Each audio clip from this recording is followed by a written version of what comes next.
अस्सलाम वालेकुम, welcome to स्पीचिफायर channel. आज हमने क्लास 9th के chapter number 6 work and energy के कंसेप्चुअल क्वेश्चन को डिस्कस करना है। मैं आपके साथ मिस्टर मोहम्मद उमर राजा, सब्जेक्ट स्पेशलिस्ट फिजिक्स।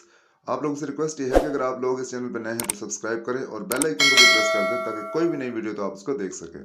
अच्छा जी, तो हम बात करते हैं क्वेश्चन नंबर 1 की। Conceptual question number 1, class 9 chapter 6 work and energy. पहले क्वेश्चन में आपसे कह रहा है कि under what condition work done on the body is maximum and minimum. दो कंडीशंस आपसे पूछ रहा है। एक कह रहा है कि एक ऐसी कंडीशन बताएं कि जिसमें work done on the body is maximum, और दूसरी बात ये कि work done on the body is minimum. कौन सी ऐसी दो कंडीशन है? तो बहुत आसान सा इसका आंसर है। हम लिख देते हैं कि work done is maximum when force and distance covered are in the same direction, means theta is equal to 0 degree. जब थीटा आपके पास 0 डिग्री हो जाता है तो वर्क डन जो है वो आपके पास मैक्सिमम हो जाता है। और थीटा 0 का क्या मतलब है कि फोर्स और डिस्टेंस सेम डायरेक्शन में है, कि उनके बीच में जो एंगल है वो 0 डिग्री है। अब इस थीटा को 0 पुट करेंगे हम फार्मूला में, तो हम क्या देखते हैं कि W equal to F S cos theta, जो कि वर्क डन का फार्मूला है। इसमें आप थीटा की जगह पे 0 पुट कर दें तो बन जाएगा एफ एस कॉस 0। और कॉस 0 की वैल्यू आप कैलकुलेटर से फाइंड कर लें, या वैसे भी आपको पता होगा ये 1 होती है। तो जब कॉस 0 की जगह आपने 1 लिख दिया तो 1 को मल्टीप्लाई करेंगे एफ एस के साथ, तो आपके पास आ जाएगा W, यानी कि work done is equal to F S. अब इस टाइम पे मैक्सिमम वर्क डन आपके पास आएगा कि आप फोर्स और डिस्टेंस को मल्टीप्लाई कर देंगे तो मैक्सिमम वर्क डन आपके पास आ जाएगा। लेकिन मिनिमम कब होगा? And work done is minimum when force and distance covered are perpendicular to each other, कि जब डिस्टेंस कवर्ड जो है फोर्स के परपेंडिकुलर होगा, मीन्स के उनके बीच में जो एंगल है वो 90 डिग्री होगा, तो उसमें वर्क डन उस केस में आपके पास मिनिमम होगा, यानी कि 0 होगा। कैसे देख लेते हैं। W is equal to F S cos theta equal to F S cos theta की जगह पे 90 डिग्री, तो F S cos 90 degree equal to F S cos 90 की वैल्यू आप कैलकुलेटर से फाइंड करें तो आपके पास आ जाएगी 0।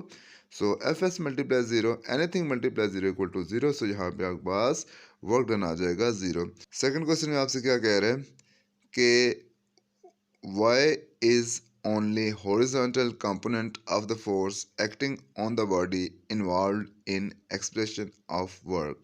कि जब हम वर्क को फाइंड करते हैं तो हम लिखते क्या है कि F W is equal to F S cos theta, या इससे पहले का रिलेशन देखें तो W is equal to F X S, यानी कि एफ एस कॉस थीटा। तो यहाँ पे हम कॉस थीटा क्यों ले रहे हैं, यानी कि हॉरिजॉन्टल कंपोनेंट क्यों ले रहे हैं, ये आपसे पूछ रहे हैं।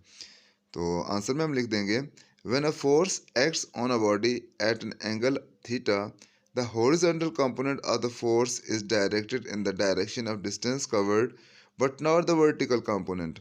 बिल्कुल ऐसा ही है कि जब कोई फोर्स किसी एंगल पे लगती है थीटा पे, तो उस टाइम पे अगर फोर्स को हम कंपोनेंट्स में रिजॉल्व करें एफ एक्स और एफ वाई में, तो आप देखेंगे जो डिस्टेंस कवर हो रहा है उसकी डायरेक्शन में जो फोर्स का कंपोनेंट है वो एफ एक्स कंपोनेंट है, एफ वाई नहीं है। एफ वाई तो उसके परपेंडिकुलर होता है, और परपेंडिकुलर कंपोनेंट तो कोई वर्क नहीं कर सकता। ठीक है, यहाँ पे नीचे फिगर में भी आपको बताया जा रहा है कि when a force acts on a body at an angle theta, the horizontal component of the force is directed in the direction of distance covered but not the vertical component। यहाँ पे फिगर को समझने की कोशिश करें कि एक block है कोई, ठीक है, जिसके ऊपर फोर्स आप F लगा रहे हैं जो कि ब्लू लाइन से शो की हुई है।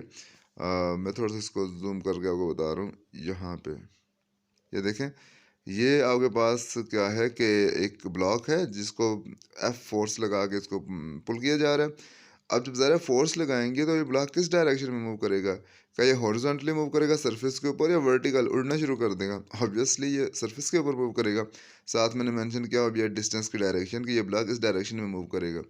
अच्छा, ये तो बात क्लियर हो गई कि ब्लॉक जो वो लेफ्ट से राइट मूव करेगा, यानी कि हॉरिजॉन्टल सरफेस के ऊपर मूव करेगा। अब जो फोर्स है इसके दो कंपोनेंट्स देखें आप। एक है एफ एक्स कंपोनेंट जो कि हॉरिजॉन्टल है, और एक है एफ वाई कंपोनेंट जो कि वर्टिकल है। तो जाहिर है कि यहाँ पे जो डिस्टेंस की डायरेक्शन में कंपोनेंट है वो एफ एक्स है, यानी कि एफ एक्स की वजह से वर्क हो रहा है, एफ वाई की वजह से वर्क नहीं हो रहा। इस वजह से वर्क डन में हम एफ एक्स कंपोनेंट इंक्लूड करते हैं। यहाँ पे हमारे पास जो वर्क डन का फार्मूला होगा वो क्या होगा? W is equal to F X S, यानी कि वैसे तो W is equal to F multiply S होता है, लेकिन इस केस में हम एफ पूरा नहीं लेंगे, उसका कंपोनेंट लेंगे। एफ एक्स मल्टीप्लाई एस, ये जो साइन है बीच में ये मल्टीप्लाई नहीं एफ एक्स लिखा हुआ है। मल्टीप्लाई वैसे दो चीज़ें जब बीच में कोई साइन है तो मल्टीप्लाई होती हैं। तो एफ एक्स मल्टीप्लाई एस, या एफ एक्स आपके पास होता है F cos theta multiply S, फिर आ जाएगा एफ एस को साथ कंबाइन कर लें एफ एस कॉस थीटा। तो इस वजह से आप सिर्फ हॉरिजॉन्टल कंपोनेंट यूज़ करते हैं जब आप वर्क फाइंड करते हैं instead of using vertical component. I hope you got it. Okay जी, क्वेश्चन नंबर 3 की बात करें तो इसमें कहा जा रहा है कि if a bucket full of water having mass of 20 kg is carried by a person through distance of 10 metre, calculate the work done by the person in carrying the bucket. कि एक बकेट है, पानी की बाल्टी है जिसके अंदर पानी भरा हुआ है और उसका मास जो है वो कितना है 20 kg है। वो कोई बंदा लेके जा रहा है through distance of 10 metre, 10 metre तक वो मूव करता है उसको उठा के। Calculate the work done by the person in carrying the bucket. उस बकेट को कैरी करने के लिए जाने के लिए, उस मूव कराने के लिए आप बताएं कि कितना वर्क डन उस वो बंदा कर रहा है। यानी कि जो बकेट का मैस है वो गिवन है 20 kg है। ज़रा वेट आप इससे फाइंड कर लेंगे मैस को जी से मल्टीप्लाई करके, ठीक है।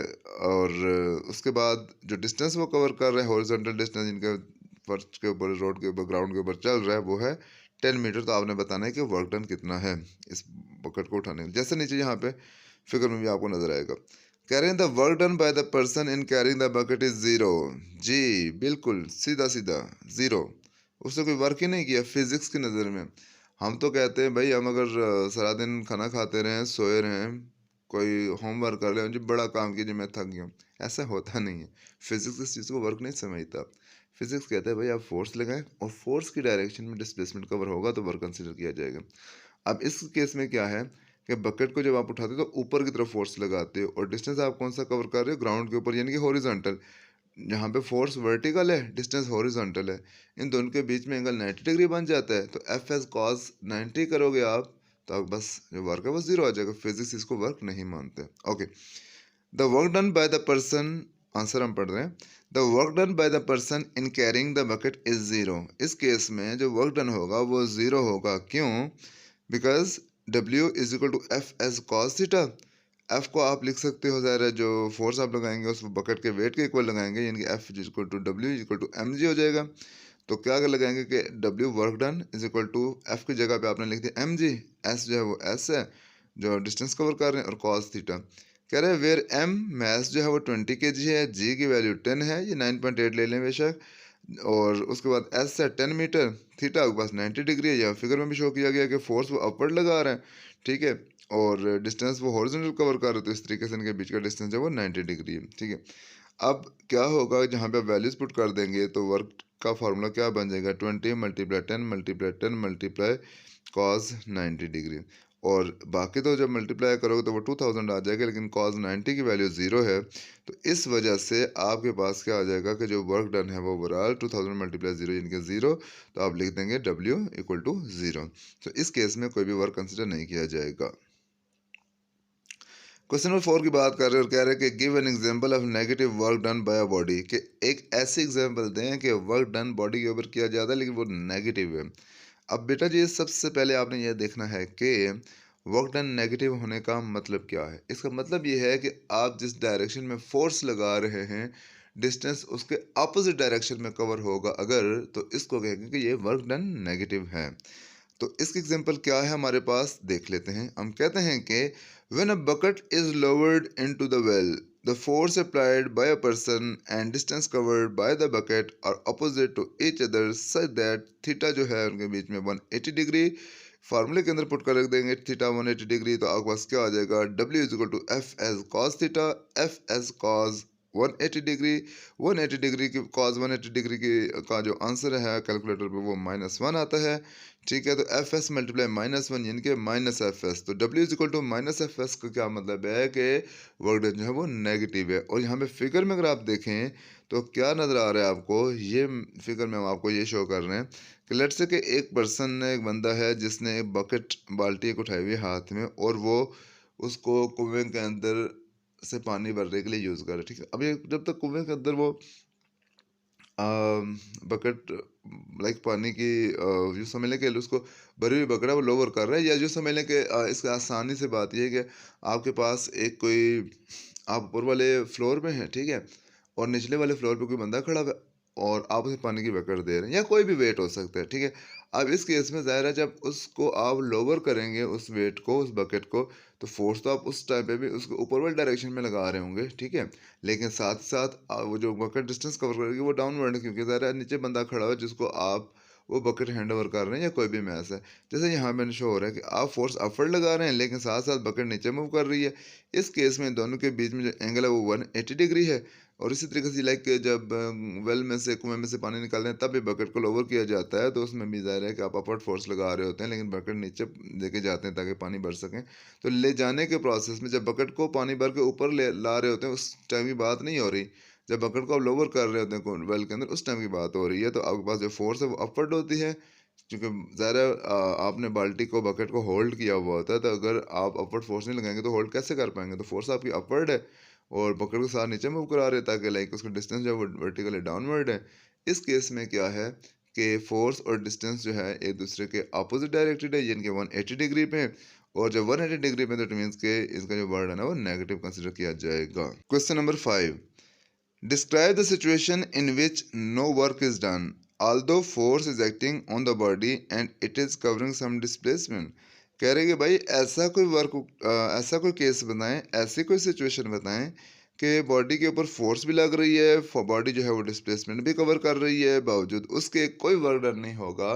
तो इसको हम वैसे डिस्कस कर चुके हैं, आपकी मालूमात के लिए अर्ज है, फिर भी हम इसको रिपीट कर देते हैं कि when some mass is carried by a person through a distance s, the work done will be zero। अब क्या मतलब है इसका? when some mass is carried by a person through a distance, यानी कि जब कोई mass, कोई वेट एक बंदा कैरी करके जा रहा है, ठीक है, और ज़ाहिर है कि जब जा रहा है मीन ग्राउंड के ऊपर हॉरिजॉन्टली ट्रैवल कर रहा है, जबकि वो उसको कैरी करने में फोर्स अपवर्ड लगा रहा है। यहाँ पे देखते हैं फिगर में दोबारा से, ये फिगर देखें ज़रा, इस पर रोशनी डालिएगा, इसको आई मीन थोड़ा ऑब्जर्व कीजिएगा। लेट्स से इसके पास ये जो पर्सन है इसके पास कोई भी वेट हो सकता है, कोई बकेट है, कोई भी है। अब ये मूव कर रहे हैं horizontally from left to right, जहाँ पे एस का एरो शो हो रहा है कि लाइक इस डायरेक्शन में बंदा मूव कर रहा है। लेकिन इस मैस को होल्ड करने के लिए वेट के एक अपोजिट फोर्स लगा रहा है जो कि अपवर्ड है, ठीक है। फोर्स और डिस्टेंस अगर आप देखें तो एक दूसरे के क्या है, परपेंडिकुलर है, यानी कि इनके बीच में जो एंगल है वो 90 डिग्री है। और जब भी एंगल 90 डिग्री होगा वर्क डन जीरो होगा। ये पहले भी हम आपको बता चुके हैं, यहाँ पे रिपीट करते हैं। यहाँ पे आप देखें कि force and displacement are perpendicular, means theta is equal to 90 degree. So theta को 90 पुट करते हैं, W is equal to F S cos theta, F S cos 90, F S cos 90 की वैल्यू 0, ओवरऑल वर्क डन आपके पास 0। सो ये वो case है कि जब फोर्स भी लग रही है, डिस्टेंस भी कवर हो रहा है, बावजूद उसके वर्क डन 0 है, क्योंकि फोर्स और डिस्प्लेसमेंट जो है वो सेम डायरेक्शन में नहीं है, परपेंडिकुलर है, और परपेंडिकुलर जब होते हैं तो वर्क डन 0 हो जाता है। नेक्स्ट क्वेश्चन है कि the kinetic energy of a car is के, मतलब कुछ भी है वैल्यूज के लिए इसको के कह रहा है कि काइनेटिक एनर्जी किसी कार की के है। What will be the effect on it's kinetic energy if its velocity is doubled. ये कार है जिसकी काइनेटिक एनर्जी के है, उसकी वेलोसिटी को हम डबल कर दें तो उसकी काइनेटिक एनर्जी क्या हो जाएगी। तो आंसर में हम क्या लिखते हैं कि काइनेटिक एनर्जी सिंपल सा फार्मूला आपने पढ़ा हुआ है कि E इक्वल टू 1/2 mv²। और इस केस में चूंकि काइनेटिक एनर्जी की वैल्यू k है तो आप इसको लिख देते हैं equal to k। When velocity is double, जब वेलोसिटी को डबल कर देंगे, यानी कि v डैश से मुराद ये नई वेलोसिटी है जो कि पहली वेलोसिटी के डबल है, तो v dash is equal to 2v। अब इस नई वेलोसिटी को पुट करके देखेंगे कि काइनेटिक एनर्जी क्या आती है। सो काइनेटिक एनर्जी डैश, यानी कि नई काइनेटिक एनर्जी को हम डैश से रिप्रेजेंट कर रहे हैं, equal to 1/2 mv dash square. वही फार्मूला है, सिर्फ डैश से हम ये शो कर रहे हैं कि ये नई काइनेटिक एनर्जी और नई वेलोसिटी के साथ है। फिर हम क्या करते हैं, 1/2 mv डैश की जगह पे 2v पुट कर देते हैं, क्योंकि v डैश जो है वो 2v के इक्वल है। तो 1/2 m ब्रैकेट में 2v का होल स्क्वायर, फिर यहाँ पे क्या आ जाएगा k डॉट ई डैश, मतलब काइनेटिक एनर्जी डैश या नई वाली kinetic energy equal to 1/2 m। अब ब्रैकेट के अंदर 2v है, इसका स्क्वायर हो रहा है तो 2 का स्क्वायर 4 और v का स्क्वायर v², यानी कि आ जाएगा 4v²। इसको थोड़ा सा 4 को आप पहले ले आएँ और बाकी सारी चीज़ों को ब्रैकेट में क्लोज कर दें, तो क्या हो जाएगा कि 4 मल्टीप्लाई ब्रैकेट के अंदर 1/2 mv²। अब 1/2 mv², ये तो काइनेटिक एनर्जी का फार्मूला है, और काइनेटिक एनर्जी इस केस में उसने कहा है कि ये k है, इस सारे की जगह हम के रिप्लेस कर देंगे तो हमारे पास क्या आ जाएगा, काइनेटिक एनर्जी डैश, यानी कि नई काइनेटिक एनर्जी जो है वो 4k के इक्वल है, यानी कि पहले वाली काइनेटिक एनर्जी के 4 गुना है, 4 गुना ज़्यादा है। The kinetic energy will be increased by 4 times, ये 4 गुना ज़्यादा हो जाएगी। फिर क्वेश्चन नंबर 7 है आपके पास कि why is potential energy stored in the body when it is lifted to some height from surface of earth, कि जब किसी बॉडी को सरफेस ऑफ अर्थ से ऊपर उठाया जाता है तो उसके अंदर पोटेंशियल एनर्जी क्यों स्टोर हो जाती है, ये आपने बताना है। आंसर ये है कि when a body is lifted to some height a work is done on it. बिल्कुल ऐसे ही है कि कोई बॉडी खुद ब खुद फर्श से उठ के अर्थ से उठ के ऊपर नहीं चली जाएगी, उसके ऊपर कुछ वर्क करना पड़ेगा। When a body is lifted to some height a work is done on it, उसके ऊपर कुछ वर्क करना पड़ेगा। This work done appears as potential energy of the body. बिल्कुल ऐसे ही है कि जो वर्क डन आप उसके ऊपर करेंगे, यही वर्क डन जो है उसके अंदर स्टोर हो जाएगा पोटेंशियल एनर्जी की फॉर्म में। As W is equal to F S, work done का फॉर्मूला लिखा हुआ है W is equal to F S. F Newton second law के अकॉर्डिंग देखा जाए तो F is equal to M A होता है और एस तो डिस्टेंस है, तो एम ए एस हो गया। फॉर वर्टिकल मोशन, जब वर्टिकल मोशन होती है तो आपको पता है कि एक्सेलरेशन जो लिया जाता है वो ग्रेविटेशनल एक्सेलरेशन जी के इक्वल होते हैं, तो ए को हम रिप्लेस कर देंगे जी के साथ, और डिस्टेंस जो है वर्टिकल डिस्टेंस को आप हाइट कहते हो, उसको एस रिप्लेस कर देंगे एच के साथ, तो वर्क डन हमारे पास बन जाएगा एम ए की जगह पे जी और एस की जगह पे एच, तो W is equal to M G H, और एम जी एच आपके पास इक्वल होता है पोटेंशियल एनर्जी के। Work done on the body either speeds it up or slows it down or raises it up, keeping it in mind, tell how much work is done by centripetal force on the orbiting satellite।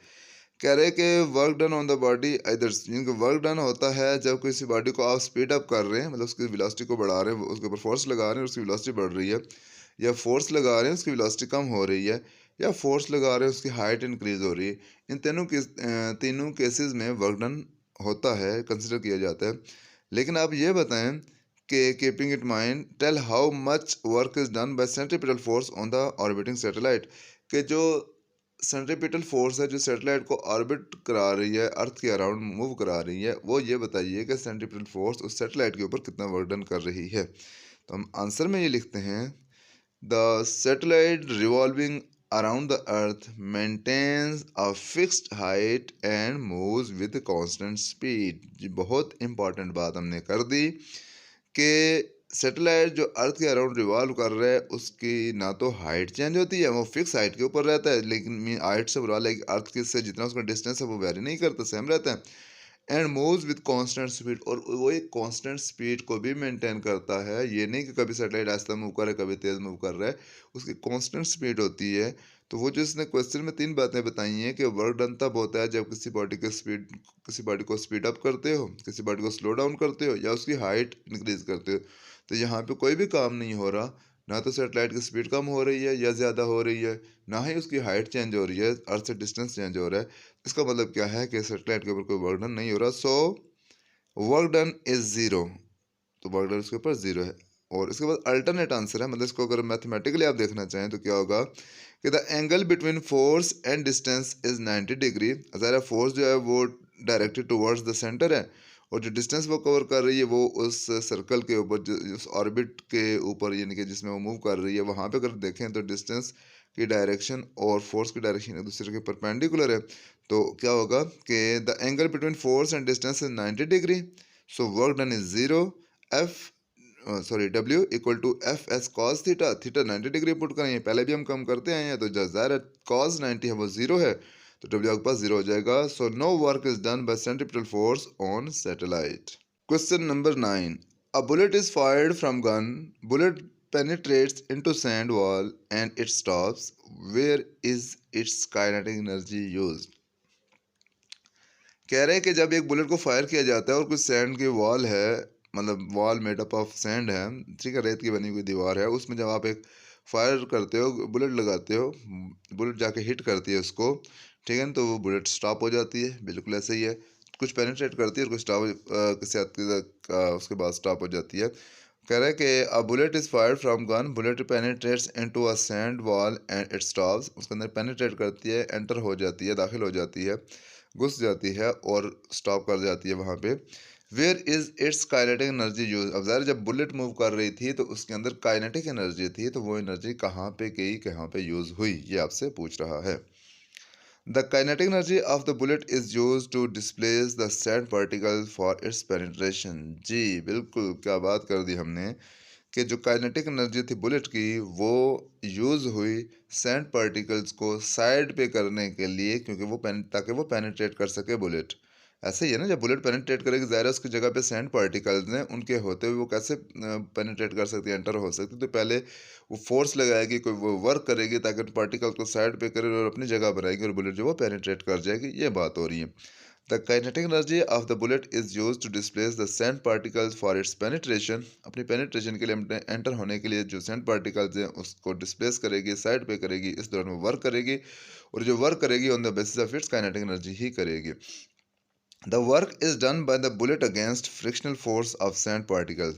ज़ाहिर है sand particles को resist करेंगे, लेकिन फिर भी जो bullet है वो मूव कर जाएगी, तो सैंड पार्टिकल्स की रेजिस्टेंस के अगेंस्ट, अपोजिशन के अगेंस्ट वर्क करेगी, फ्रिक्शनल फोर्स के अगेंस्ट वर्क करेगी। तो हम लिखते हैं कि the work is done by the bullet against frictional force of sand particles. This work is done on the basis of kinetic energy possessed by the bullet. बिल्कुल ऐसा ही है कि ये वर्क डन बुलेट ने क्यों किया, क्योंकि उसके पास एक एनर्जी थी, यानी कि काइनेटिक एनर्जी थी। उस काइनेटिक एनर्जी के बेस के ऊपर उसने पार्टिकल को डिस्प्लेस करने का वर्क किया, और जब इसकी अपनी एनर्जी खत्म हो गई तो बुलेट क्या हो गई, स्टॉप हो गई। An energy saver bulb has efficiency of 80%। What does it mean कि एक एनर्जी सेवर बल्ब है जिसकी एफिशिएंसी आप कह रहे हैं कि 80% है, तो इसका क्या मतलब है? It means that 80% of the total electrical energy provided to bulb is converted into light.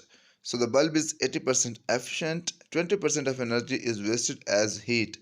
जी, जब भी कोई मशीन, कोई चीज़, कोई डिवाइस की एफिशिएंसी दी जाती है, जैसे इस केस में आपको बताया जा रहा है कि जो लाइट बल्ब है वो 80% एफिशिएंट है, इसका मतलब क्या है, जो रिक्वायर्ड आउटपुट है वो 80% है। मतलब ज़ाहिर है लाइट बल्ब हम किस लिए यूज़ करते हैं, लाइट के लिए। तो जो इलेक्ट्रिकल एनर्जी इस बल्ब को दी गई है, उस एनर्जी का 80% इस बल्ब ने लाइट में कन्वर्ट किया, बाकी जो 20% है वो हीट में कन्वर्ट हो गया। तो वो हमारे पास वेस्टेड है, क्योंकि लाइट बल्ब को कभी भी हम हीट के लिए यूज़ नहीं करते, तो वो जो हीट में कन्वर्ट हो रही है इलेक्ट्रिकल एनर्जी, वो हमारे लिए वेस्टेड है। तो जो रिक्वायर्ड आउटपुट थी हमारे पास लाइट थी, और लाइट में जो कन्वर्ट हुई एनर्जी वो 80% है, इसलिए हम कहते हैं कि एफिशिएंसी ऑफ लाइट बल्ब और एनर्जी सेवर इज़ 80%। ठीक है ना, इसका मतलब है कि जो भी एनर्जी इसको दी गई है उसका 80% इसने आउटपुट में कन्वर्ट किया, जो हमारे रिक्वायर्ड आउटपुट थी यानी कि लाइट थी, तो 80% लाइट में कन्वर्ट हुआ। सो लास्ट क्वेश्चन की बात कर लेते हैं कि tides can be use to generate electrical energy, discuss the method to convert tidal energy into electrical energy. कि जो टाइड्स हैं, पानी के अंदर लहरें होती हैं, बड़ी बड़ी वेव्स होती हैं, उनको यूज़ कर सकते हो इलेक्ट्रिकल एनर्जी जनरेट करने के लिए। आपको ऐसा मेथड बताएं कि भाई किस तरीके से इसकी एनर्जी को इलेक्ट्रिकल एनर्जी में कन्वर्ट किया जा सकता है। आंसर में हम लिखते हैं tides can be use to produce electrical energy with help of a turbine. यहाँ पे भी आपको एक टरबाइन चाहिए होगी, लेकिन टरबाइन को घुमाने के लिए टाइड्स की एनर्जी या वेव्स चाहिए होंगी आपको। The turbine is fixed in the way of tyres. जहाँ पे टायर्स मूव करती हैं, लहरें मूव करती हैं समंदर के अंदर, वहाँ पे एक टरबाइन फिक्स कर दी जाती है। When tyres strike the turbine, जब टायर्स मूव करते हुए टरबाइन से स्ट्राइक करती हैं तो क्या करती हैं, द टरबाइन रोटेट्स, तो टरबाइन को वो रोटेट करा देती हैं। एंड एज अ रिजल्ट, और जब टरबाइन रोटेट करती है तो आगे तो मामला बिल्कुल सिंपल हैं कि and as a result electric generator works. तो टरबाइन के रोटेट करने से इलेक्ट्रिक जनरेटर चलता है, और जब इलेक्ट्रिक जनरेटर चलता है तो वो क्या करता है, विच प्रोड्यूसेस इलेक्ट्रिसिटी, जो कि इलेक्ट्रिसिटी को प्रोड्यूस करता है। ज़रा देखें आप, आपका जो अपना नॉर्मल हाइड्रो पावर प्लांट होते हैं जिसमें डैम्स के अंदर पानी स्टोर किया जाता है, वहाँ से हाइट से उसको गिराया जाता है। तो हाइट से गिरा के उसका मेन मकसद क्या होता है कि टरबाइन को रन करना, और जब टरबाइन रन करती है तो उसके साथ इलेक्ट्रिक जनरेटर लगा होता है, वो वर्क करता है। और जब इलेक्ट्रिक जनरेटर वर्क करता है तो इलेक्ट्रिसिटी जनरेट होती है। तो इस सारे का मतलब ये हुआ कि टाइड्स की एनर्जी को यूज़ किया जा सकता है टरबाइन को घुमाने के लिए, और टरबाइन जब घूमेगी इलेक्ट्रिकल जनरेटर चलेगा, इलेक्ट्रिकल जनरेटर चलेगा तो इलेक्ट्रिसिटी प्रोड्यूस होगी। सो बॉयज़, ये था, and girls, my viewers, my subscriber, ये था हमारे पास चैप्टर नंबर 6 के कंसेप्चुअल क्वेश्चन। इंशाल्लाह बहुत जल्द इसके न्यूमेरिकल्स को भी अपलोड किया जाएगा, लेकिन ये है कि इसको मैक्सिमम हद तक शेयर करें। वीडियो को सब्सक्राइब तो डेफिनेटली आपने चैनल को सब्सक्राइब तो आपने डेफिनेटली कर लिया होगा। वीडियो को लाइक भी करें, फ्रेंड्स के साथ शेयर करें। अपना और दोस्तों का सबका ख्याल रखें, दुआओं में याद रखें। अल्लाह हाफिज़।